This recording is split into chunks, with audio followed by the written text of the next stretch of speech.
Om Brahmanandam Paramasukadam Kevalam Yanamurtim Tvandvatitam Gangana Sadrisham Tattvamasya Ekam Nityam Vimalamachalam Sarvadi Sakshibhutam Bhavatitam Triguna Rahitam Sadgurum Tam Namami Narayanam Padmabhavam Vashishtam Shaktim Chatatputra Parasarancha Vyasam Sukham Gaudapadamantam Govinda Yogindra Matashishisham Shri Shankaracharya Matasya Padma Padam Chahastamalakancha Shisham Tam Totikam Bhartika Karamanyan Asmad Gurum Shantatamana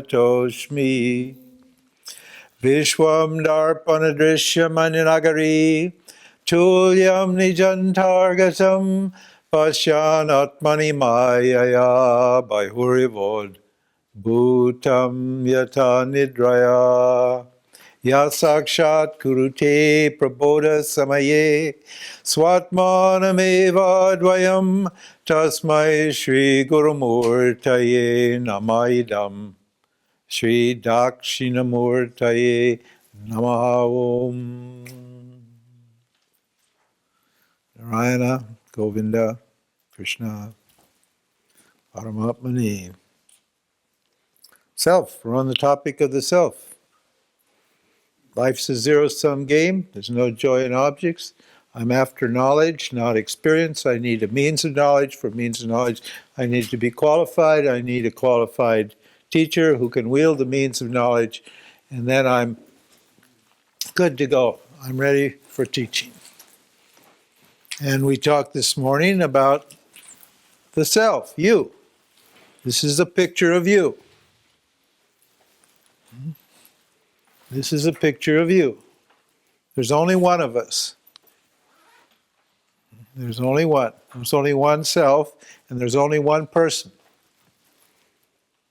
It's every individual person is just the same person. One self, awareness, plus three bodies. That's all we are. And all three of our bodies work exactly the same in everybody. You don't have a different or special subtle body and a different or special gross body or a different and special causal body.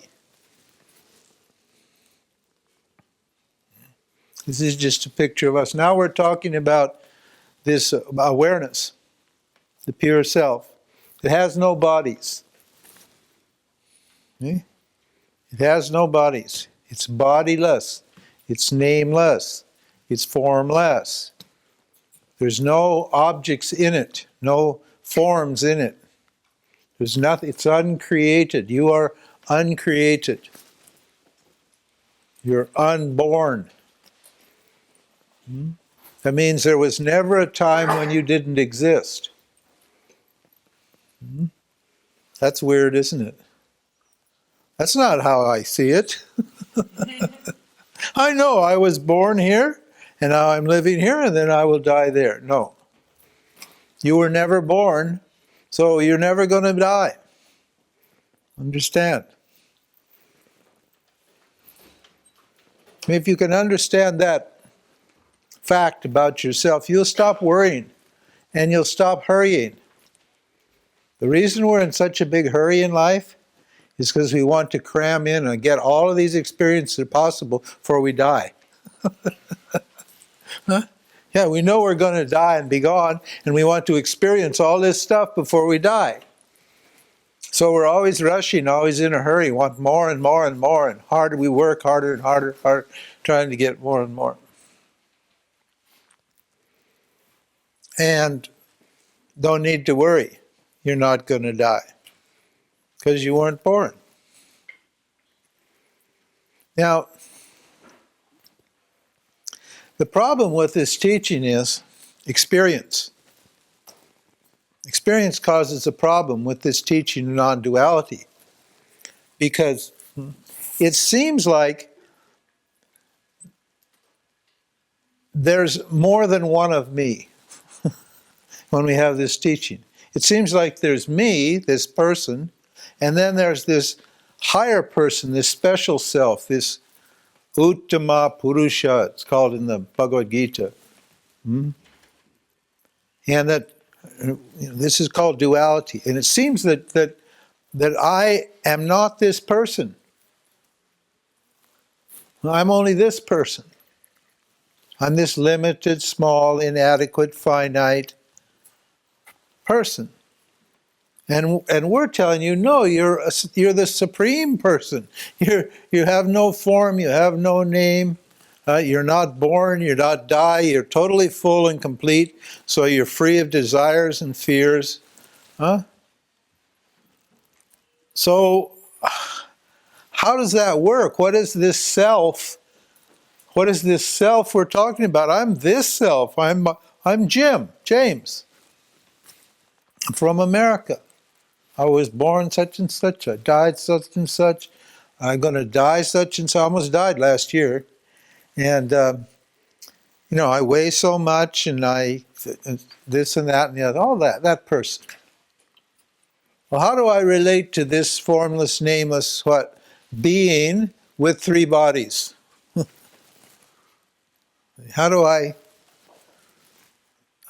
reconcile these two apparently different factors? Well, the way I reconcile it is by the Prati Bimba theory. It's not actually a theory, it's a teaching, but there's many people are skeptical, so we just pretend that it's only a theory and let them think about it for a while. Okay? Prati Bimba means reflected awareness. A Prati Bimba is a reflection, like in a mirror. A mirror reflects objects. And how does it reflect objects? What is the mirror and how does it reflect? The mirror is the subtle body. The subtle body is made of Sattva Guna. When creation, here there's no creation. In awareness, there's no creation. It's totally free of all forms. It's uncreated. And then there's special power appears in awareness. This is called the power of Maya, the power to create. You say, well, but you said there's nothing here. Well, there is something here. There's a potential to create. Because if you take away the self's power to create, you limit it, don't you? It's no longer limitless. So it has to have the power to create. Understand? So that power is inherent or in consciousness. And that power is called Maya Shakti. It's called Trigunatmika Shakti. Now I'm having to use some technical terms here. Please don't be frightened. But there's nothing in any other worldly language that can deal with this problem. They don't, because worldly languages don't know about this. They don't understand creation. They think God's sitting in the sky and He created it, or the scientists think there's some big bang happened, and that's their extent of it. So this power to create appears in awareness.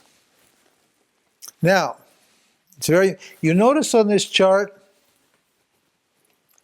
this black circle here, you can call it a shadow. Maya is like a shadow. When you have Maya, there's a shadow is created in awareness. Now that shadow It doesn't cover, notice it doesn't cover the whole chart. From here, I should just make the whole chart black, right? If the shadow covers all of awareness. But the shadow doesn't cover all of awareness, because outside of the shadow, awareness is just endless. You could never ever find the beginning or the end of awareness, and it has no forms in it. It's absolutely formless. It has no vibrations at all, no energy at all. It's absolutely free of energy or Shakti.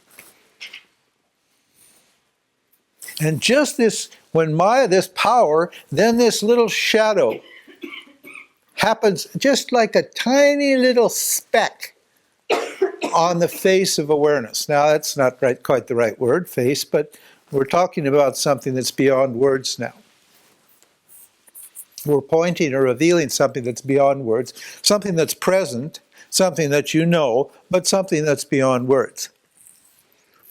We're trying to explain how the non-dual can become many, how non-duality can appear to be a duality.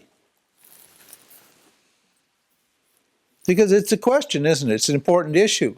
If you say reality is non-dual and then I experience duality, then how do you explain that, sir? That doesn't make sense. That's a contradiction. Is reality non-dual or is it dual? I want to know. Well, it's both non-dual and dual, and neither. In other words, there's something to be understood here. Something only to be understood. Nothing's going to happen any different one way or the other, except some ignorance about who you are is going to go away when you understand this teaching. So this shadow happens. We call it Maya or ignorance. We make it dark because it hides things. This Maya is called ignorance. It's called darkness. In the Upanishad, they refer to it as darkness. That's one of the words that's used to it. Because it apparently hides awareness. It doesn't actually hide awareness because awareness is everywhere. Outside of the shadow, awareness is everywhere. But since we're in the middle of this shadow, us little people, us little Jivatmans, this is Paramatman and we're little Jivatmans. You see that little Om here? There's a little Om in the middle. That little Om's in the darkness, isn't it? It's surrounded by darkness everywhere. But this one is not. Is the light. See? So this shadow is cast in awareness, and this shadow is made out of three kinds of energy. As soon as Maya comes, Maya is a Shakti, Maya is an energy. This ignorance is an energy. It's the energy of experience. As soon as this happens, then it's possible for awareness to experience itself as objects. Awareness, you are always self-experiencing. That means to say, if you take away all the objects, if you remove Maya totally, you're still experiencing, but you're not experiencing objects. What are you experiencing? You're experiencing yourself as awareness. And there's no subject and object there. In other words, the self knows itself without the use of any objects or instruments. But when Maya appears, then the self, right, is capable of what? Knowing itself in the form of these objects. Now, for creation to happen, we need three factors. This creation, this Maya, is what is called trigunatmika. Triguna means three gunas. It has three forces or three qualities or three factors or whatever you want to call it, three energies. Tri means three. Atmika means self. Trigun Atmika means the self. So it's it's the self in the form of three energies. That's what Maya is. And what are those energies? Rajas, Tamas, and Sattva. Now the first energy is called Sattva, and Sattva is the energy of light. It's the principle of light. It's consciousness. That's why awareness is called Sat. S-A-T, Sat. Sat means awareness. Sattva means what? Awareness in a particular subtle form called Chitta or Chit Shakti. It's a very, very subtle, reflective form that makes knowledge possible. You can't have knowledge without awareness, with light. Light is a symbol for awareness. Physical light is something else. Physical light comes later in the creation. Physical light doesn't happen right away, assuming that creation takes time. We have two theories of creation. One is an instantaneous theory, the other is an evolution theory. So, anyway. So for a creation, I need to have light, I need to have knowledge. You can't, and if the lights are out, there's no knowledge, is there? Turn out all the lights, you got no knowledge. So awareness now has the capacity to understand and know. When Sattva Guna is created. That means what? The creation is made out of knowledge. We discussed that earlier. How everything here, all these forms are just created out of knowledge.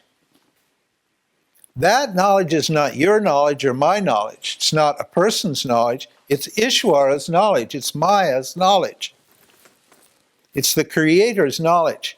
All of that knowledge to create all of the forces and forms and beings and processes and laws and so forth that are operating here are contained in that Sattva Guna. Paramatma plus Sattva Guna equals Ishvara, the Creator.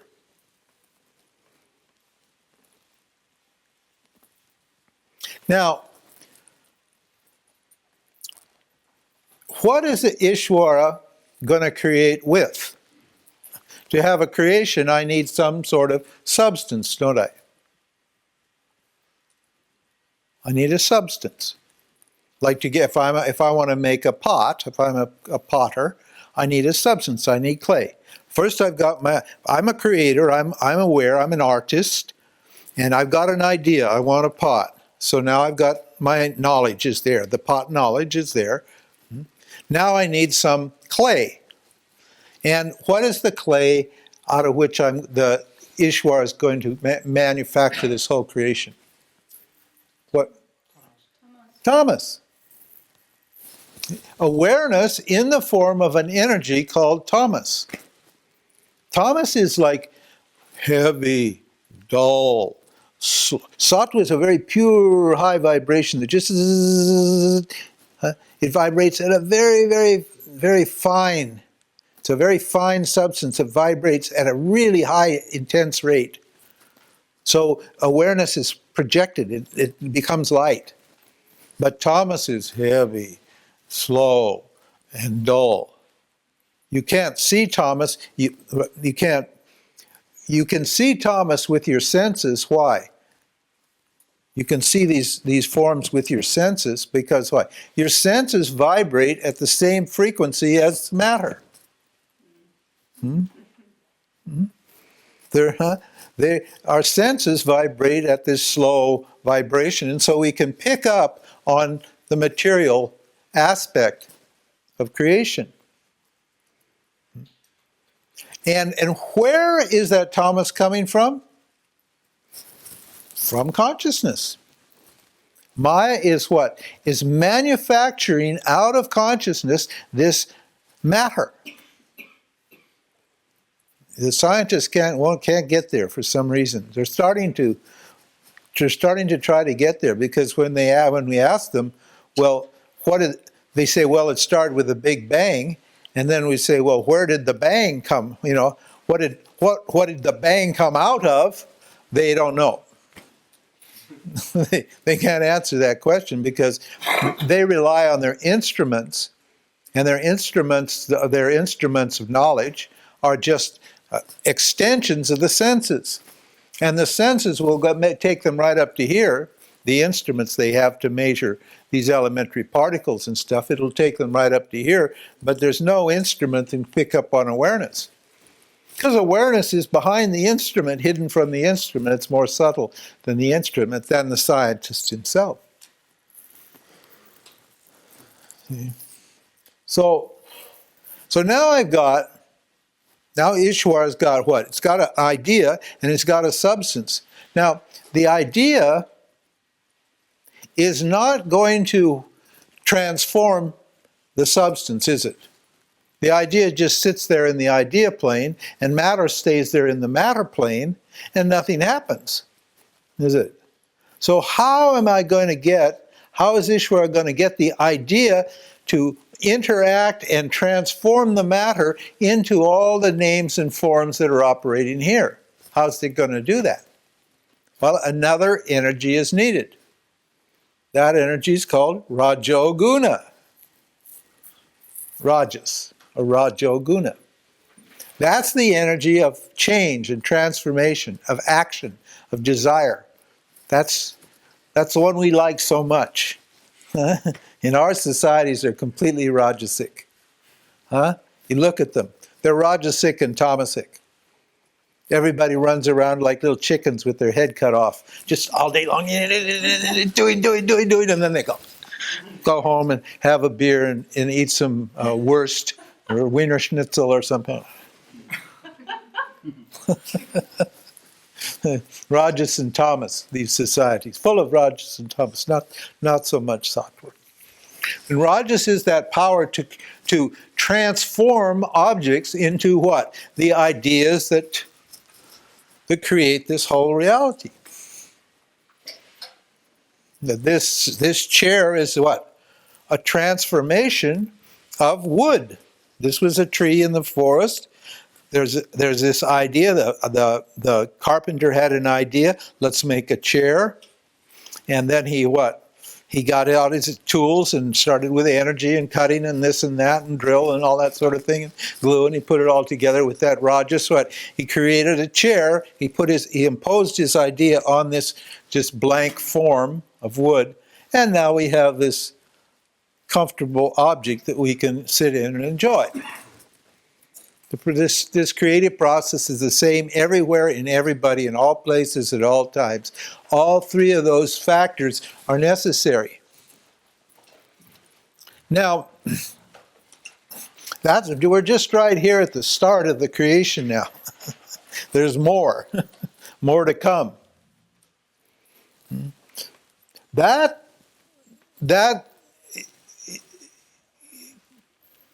level of creation is called the causal body. It's the cause of what? Of all the objects and things that you see. It's hidden completely. It's called unmanifest, avyaktaha. It's an unmanifest dimension.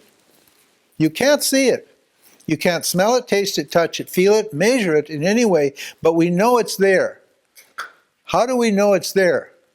By observing its effects. It's the cause of all the objects. Now, what is the next layer of objects to appear? The first layer of objects. First we have just the pure creative force. What's the first layer of objects? That's called the tadmatras, the subtle dimension. See, we are down here as the gross level. Here there's no subtle or gross. So in between this awareness and the gross level, there has to be an intermediate stage. And that intermediate stage is called the subtle level. It's called the subtle body. Ishwara has a subtle body, and we all have our own individual subtle bodies, or apparently. It looks like we have special, different subtle bodies. Ishvara would be the subtle bodies of all beings, and Jiva would be what? Just the subtle body of one being. Now, what is the substance of the subtle body? The subtle body is the instrument of knowledge and experience. This is where knowledge and experience takes place. Here there's no knowledge and there's no experience. This is just pure awareness, pure non-experiencing witness awareness. Witness is even the wrong word because there's nothing for it to witness from its point of view. It becomes a witness when Maya is operating. But when Maya is not operating, you can't even call the self a witness. Understand? You need an object to turn this into a witness. But we're assuming that there is an object, that is, Maya's there, and there are things for it to witness.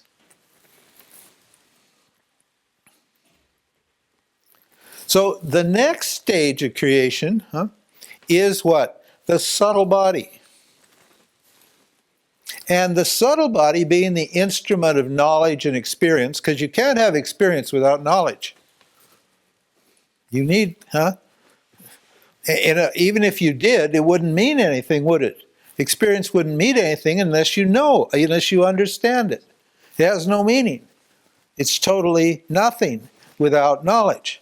So experience and knowledge takes place here in the subtle body.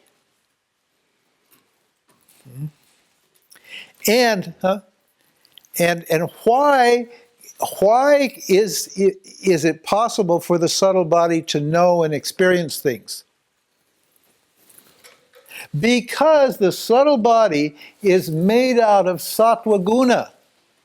The predominant guna, the predominant energy in the subtle body is what? Sattva. And what does Sattva do as a subtle body? It becomes a reflector. It reflects awareness.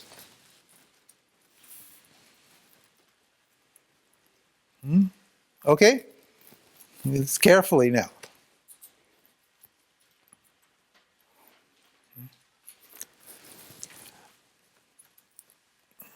The relationship, right, if you'll notice in this chart, behind all of this structure, the words and the pictures here, and the arrows are the structure of the samsara, of the creation. Right? Behind it, there's light coming through, isn't there? See the light?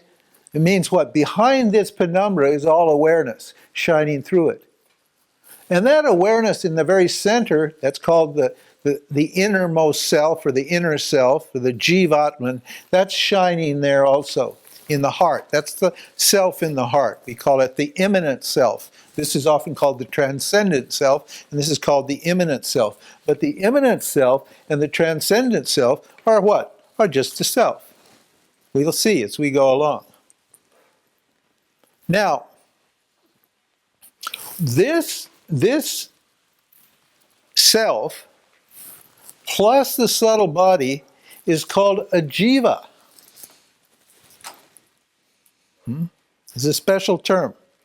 The jiva is awareness, paramatma, it's an atma, plus a subtle body. It has Rajas and Tamas in it. Ishvara is free of Rajas and Tamas. Ishvara, what creates Rajas and Tamas and causes it to appear in the subtle body. So Jiva has Sattva, Rajas, and Tamas, but Ishvara only has what? Sattva. That's why the creation's perfect. And you cannot, it's just a perfect idea, and you can't blame Ishvara for the evil here. You can blame ignorance for the evil, but you can't blame Ishvara, because Ishvara is just a pure creator. Now, the subtle body, right, is what? Awareness, the same awareness here, pure awareness, plus the subtle body. Now, what does the subtle body do? It reflects awareness because it's sattvic. This reflected awareness is known as a jiva. This is the person that I think I am, okay? This is the person on my passport, the person on my driver's license. That's called a jiva. That's an individual living being. An ant is a jiva. An ant has a subtle body. It's a very rudimentary subtle body. A dolphin is a jiva. Dolphins have a little more sophisticated subtle bodies. They're not too, they're a little more highly developed than ants. Plants have subtle bodies. Trees have subtle bodies. They're extremely rudimentary subtle bodies. But you can see the life, you can see what? Awareness shining in a tree, can't you? Huh? You can, when a tree's cut down and it's dead, huh? It has no light to it. But when it's living and it's standing there, you can feel you can see the light, you can see the consciousness in the tree. When we first started taking LSD a long time ago, everybody was out hugging trees. Because they could see the consciousness in the trees. The acid calmed their mind down and gave them some kind of vision. And they could see the consciousness in the trees, and people thought trees were pretty cool. Up until that time, nobody thought trees were anything. So suddenly, everybody could see the consciousness in the trees. Okay, so now, so Jiva, they got to learn this now. This is a science, I'm telling you. If you want to learn Vedanta and you want to get free, then you need to learn these terms and refer them to yourself, because this all is just a picture of you. We're just describing you, not any weird, strange thing someplace else or anything. This is just a picture of everybody. So this Jiva has a subtle body. Now, once when Maya happens, everything from Maya on down is not conscious. It's just matter. It's gross matter here, and it's subtle matter here. It's just a mirror. Awareness just appears as a mirror. It's material, and it reflects awareness. Understand? Now, what is the relationship then between the subtle body and you, awareness? What is the relationship between the mirror and the face that's appearing in the mirror? What's the relationship? The relationship between the subtle body and the self is what? Similar, the same, let's call it the same, as the relationship between the sun and the moon. This is very important now. Follow this carefully, please. If I'm talking to the moon, say I'm having a conversation with the moon, and I said, the moon's feeling it's a full moon night, big full moon, and the moon is just shining, it's so lovely. And on Earth, people are walking around enjoying. They're out in the moonlight, wandering around the street, taking the walks and this and that and the other thing. And the moon says, Jesus, look at that. Aren't I wonderful? Look at my light. It's shining all over. It just shines everywhere. And all those people down there on the earth, look at them, how nice they are, how they're enjoying the evening. They don't even have to sleep. They can enjoy. And I said to the moon, I said, hey, that's not your light. That's not your light. What are you talking about? Of course it's my light. No, it's not your light. He says, just a minute. I tell you it's my light. It's not your light. Then he said, okay, whose light is it? I said, that's the sun's light. And the moon said, who's the sun? Huh? Who's that? I said, oh, just there. That's the sun. And the moon looks. Now, can the moon see the sun? The moon's only reflected sunlight, right? So once the light of the sun hits the moon, what's going to happen to that light? Yeah, it's going to get absorbed in the moon. It will reflect back a little ways, but the rays will never bounce back to the source, will they? Because they've been what? Sucked up by the tamasic aspect, by the material aspect of the moon. So when awareness shines on your subtle body, on this mind that you think you are, you think you're aware.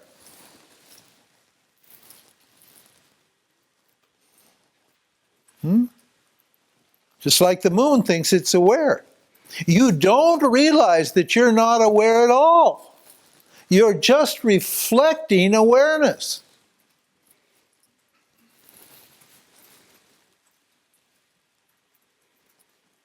This is why you can't see the self.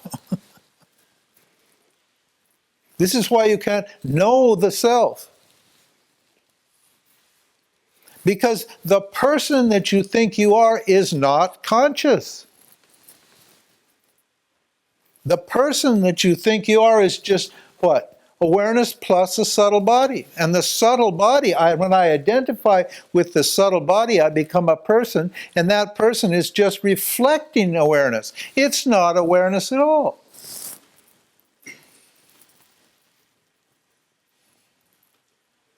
This is why you can't count on your own experience and your own knowledge. Any experience or knowledge you've gained here as a person is what? Is subject to what? Error. Because the knowledge and experience is not taking place in pure light of consciousness.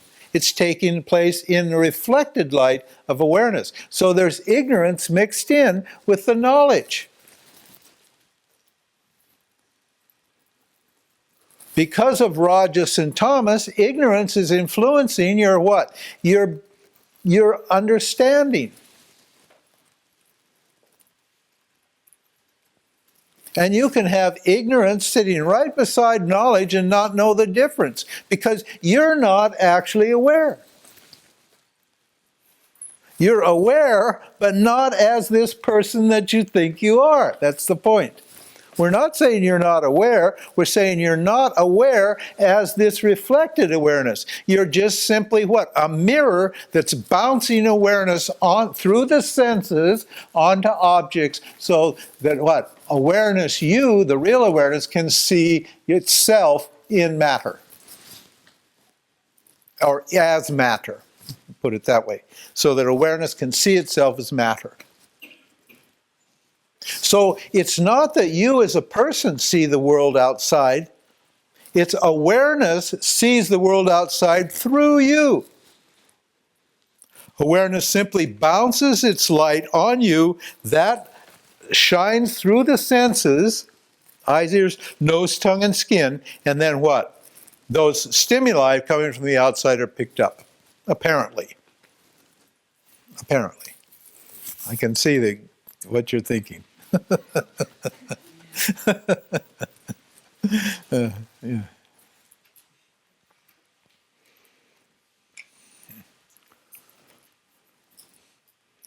And our whole problem is this. Because awareness and the reflector of awareness are so intimately connected. How far is the reflection in a mirror from the mirror? Huh? How far is it? Huh? Just like how far is the object from me? How far is the reflection in a mirror from the mirror? Can you peel off the reflection? You get to peel off like a label and then set? No, you can't, can you? The reflection in the mirror are one, but what? They're not the same. Non-duality does not mean sameness. One, It doesn't mean they're the same. And discrimination is discriminating what? The reflection of awareness, this person that I think I am, from who I really am.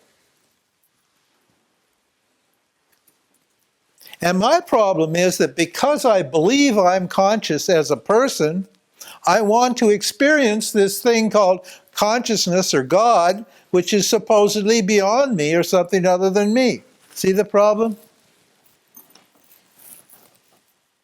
I discussed that problem yesterday, but now you can start to see the science of it, can't you? Now you can see why it's not possible to experience this. Just because it's in the same way it's not possible for the light of the moon to reach back and illumine the sun. It's not going to happen.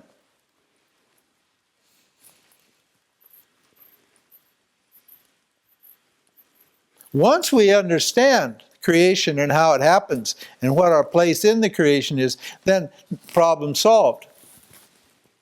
Then this confusion about our identity goes. But the most difficult bit of ignorance is what? This ignorance that I'm a person. That's not ignorance. My mom told me I was a person. My dad told me I was a person. The government says I'm a person. They issued me a passport, an identity card. It says right here, my name is, I come from, you're this, you're that, born, die, this and that and the other thing. So I'm a person. There's no evidence that you're a person at all. It's purely Maya. It's purely a belief that you're a person. We're going to deconstruct this person, no doubt, when we talk about Ishvara Maya. And you won't be left with the understanding that you're a person, you'll be left with the understanding that you're awareness. And that there is this apparent reflector that makes me, the limitless non-dual awareness, look like it's this small little Jiva person. It creates the illusion of personhood. The illusion of individuality is created by this great power called Maya.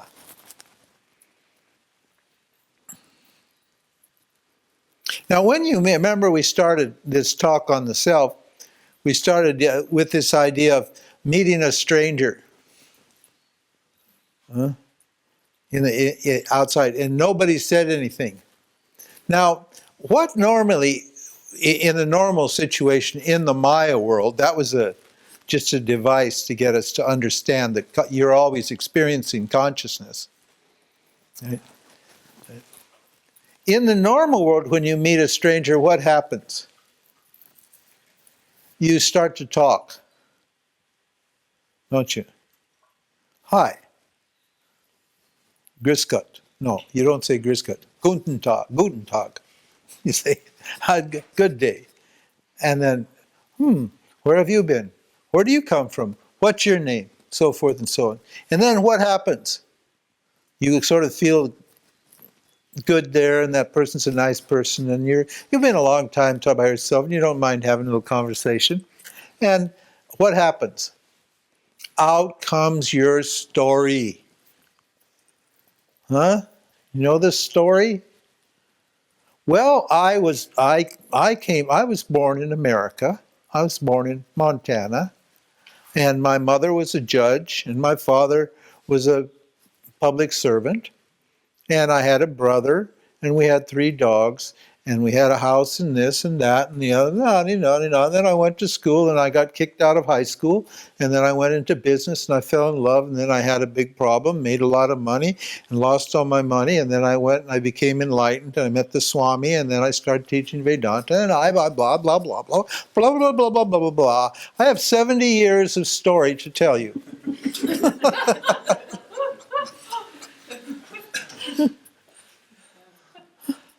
Is that who I am? Are you only your story? And what is your story anyway? Your story is simply what? An interpretation. Now, mind you, it's not what actually happened. Maybe some of it's what actually happened, but basically you're what? Your story is your interpretation of events, experiences and events that took place in you, in awareness, over time. There's no accurate way to determine what went into that interpretation. Actually, it's just your conditioning, interpreting your experience, and creating an identity out of what? A mere interpretation of what? Ever-changing events. Events which are not even solid and substantial and real. You cannot go back to those events and look at them clearly and see if this is really what happens or not. They're real or imagined events.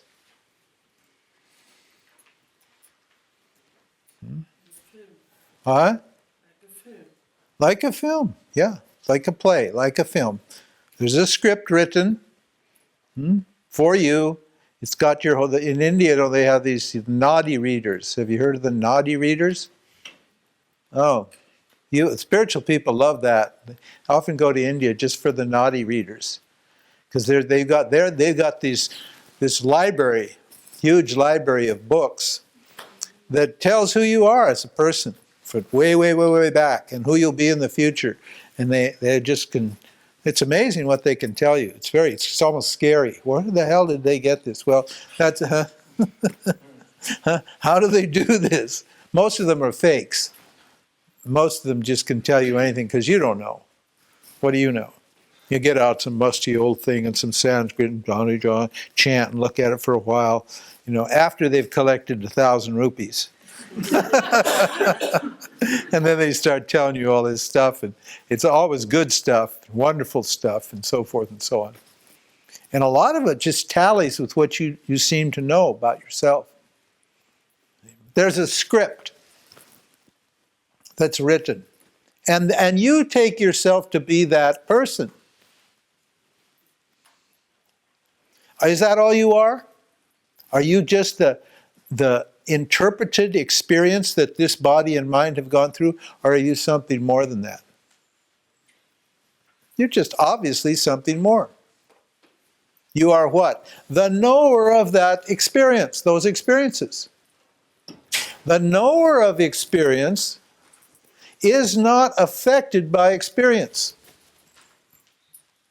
This is what we mean when we say you, awareness, are limitless.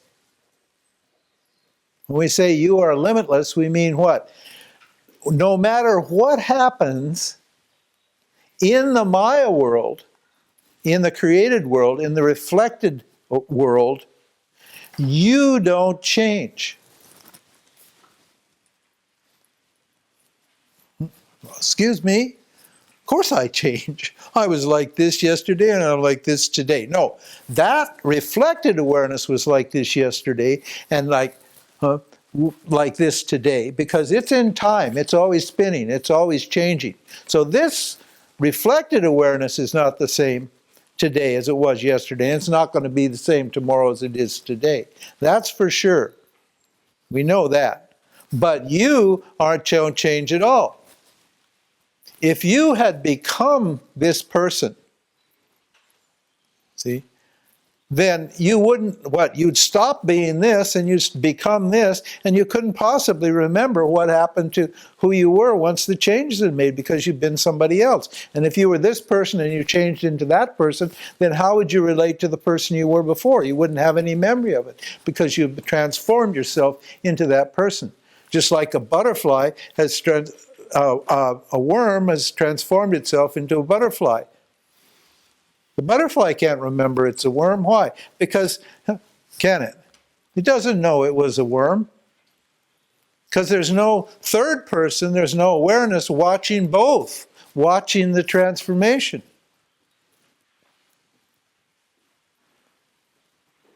But you don't modify when any experience happens. Okay? Now, Look at it this way. We did this yesterday. We're going to do it again. We have to do it several times. Here I am. Simple, ordinary, limitless, non-dual, right? Unborn awareness. There's no objects appearing in me. I'm just pure awareness. And now a thought arises. An experience. Okay, whatever. Some object, usually it starts with a thought and then it generates a desire and that causes an experience and so forth and so on. But now an experience or a thought happens. And then that experience changes and so forth and so on. Things keep changing. And then that thought disappears. Now, what's happened to me during that process? Has any of the experience contaminated me or changed me in any way? Am I a different awareness at the end of the experience than I was at the beginning of the experience? No. My awareness is what? Unaffected completely by what happens in it. This is something you have to just investigate on your own, just by thinking. This is called contemplation, by thinking clearly. Because your actual experience is what? When you were a baby, okay? What we're speaking now is the Jiva. But how did it really happen? How did that? Didn't suddenly you become aware of a baby's body? Huh? Isn't that how it happened? Didn't suddenly a baby's body appear in front of you? And then that baby's body, I did these various things, then it became a little person. The little baby, the little fat, stupid baby is gone, and now it's a little person, a child. And then that child, what does it do? It morphed or transformed into what? A teenager. And then what? The teenager became a young adult, an adult. And then the adult started to grow. And then the middle-aged adult became an old person. And then that old person, what? Became 100 years old. Now, if I was that baby, how could I relate to what? That person. What would happen to me, to that baby, if that baby had turned into all these succeeding people? What would happen to his or her knowledge? It would disappear with the role it was playing, wouldn't it? Baby knowledge would disappear when child knowledge came. Child knowledge would disappear when teenage knowledge came. Teenage knowledge would disappear when adult knowledge came. And adult knowledge would disappear when old age knowledge came. But it doesn't disappear, does it? Huh? Even if it disappears, there's something that knows that it disappeared. What about Alzheimer's? Well, okay, now that person has become Alzheimer's. That person doesn't lack consciousness. The person just lacks memory. That's all. The person is is conscious. I had a friend, I went to visit him, and we wanted to go to dinner. And he said, well, do you mind if we stop by and visit my mother for a few minutes? She's in an old folks home, and she has Alzheimer's. And it would just take 5-10 minutes. I'll say hi and give her a kiss and tuck her in for the night, and then we'll go have dinner. I said, no, I'm fine. I'd love to meet your mother. And so we went. We got there, and just before we went close to her bed to talk to her, he said, watch this. He said, pay attention now. So he sat down, he hugged his mother, and she was happy to see him, and he told her a joke. She just laughed. She told us just laughed and laughed and laughed. And then he just waited about 30 seconds, and he told her the same joke, And she laughed just as loud the second time as she did the first time. The continuity of memory exists because I am continuous. Otherwise, what? My memory is continually discontinuous and I will never know what I was before. Think about it.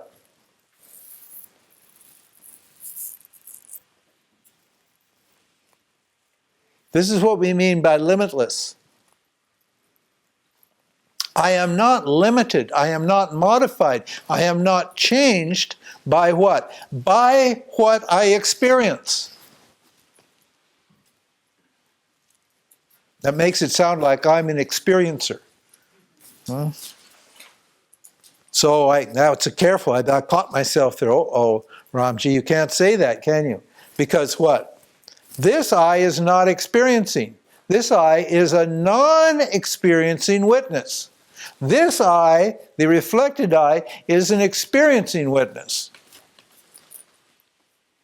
With its reflected awareness, it witnesses things and it experiences things, but this I doesn't experience. It's just the light in which experience takes place. And this light accommodates every kind of experience and no experience. The scripture says when no experience is happening, means outside of Maya, over here, when no experience is happening, then what does the self, what do you experience? Yourself. And when you're experiencing this, you're not only experiencing this, you're experiencing yourself too. So you're always self-experiencing. When Maya's operating, you're experiencing what? Yourself plus experience. Plus objects. And those objects, are those objects anything other than you? No. Why? Why are the objects nothing other than me? Because Maya has created every single thing out of what? Out of awareness. With this power of Maya, all the idea of the creation came out of awareness. The substance of the creation came out of awareness. And what? And the energy that's making the creation work, that also came from awareness. So all of the transformations that we see here in the material and the subtle world, in the psychological realm and in the physical realm, all of those transformations are, all those forms and names are nothing but awareness appearing as forms and names. And they're only appearances, they're not real. That's why we call this Mithya and this Satya. Satya means what never changes and is always real, and never gives up its nature. And Mithya is what? What seems to be real, what's apparently real, and which does surrender its nature all the time. In other words, it's constantly changing from one moment to the next. This is why you can't know anything here. You cannot know anything in the Maya world for certain, because it's transformed. It's transforming itself every second. It's not non-existent. It is not non-existent. This lady yesterday was just claimed that she didn't exist, and there are many people who say they don't exist. The Buddhists like that one too. It's all emptiness. But no, this is not non-existent. If you believe that this is non-existent, and then, well, if you believe that this is non-existent, then how are you going to get enlightened? You're not going to get enlightened, are you? Because there would be nothing to gain enlightenment here. There would be no knowledge and no ignorance whatsoever because it didn't exist. But this world does exist. It's just not real. It's experiential, but it's not real. So when you're chasing experiences, you're chasing something that's not real. Understand. When you want love or security or pleasure and all those things that us jivas seem to want so badly, we're not chasing something that's real, something that's lasting and permanent and will give us complete satisfaction. Honest, definitely not. Because this is what? Constantly in a state of flux. As soon as you get something here, you lose it. That's what we mean by a zero-sum game. This is why enlightened people don't chase things. Because they know the minute they think of gaining it, they what? They understand that they've lost it. There's no gain. And the minute you've lost something, you've gained something. So there's no incentive for an enlightened person, a person who knows I'm awareness, to chase any objects in the world. They're just not there. And he or she knows what? That the joy that he or she would get from the object, what? The bliss or the happiness that was in the object, he or she already has, because any bliss that appears here is just reflected awareness. It's just me reflected here in the objects. So why would I go out for a hamburger when I have a filet mignon in the fridge? Why would I drink beer when I've got Dom Perignon in the fridge? Huh? It doesn't make sense. It's absurd.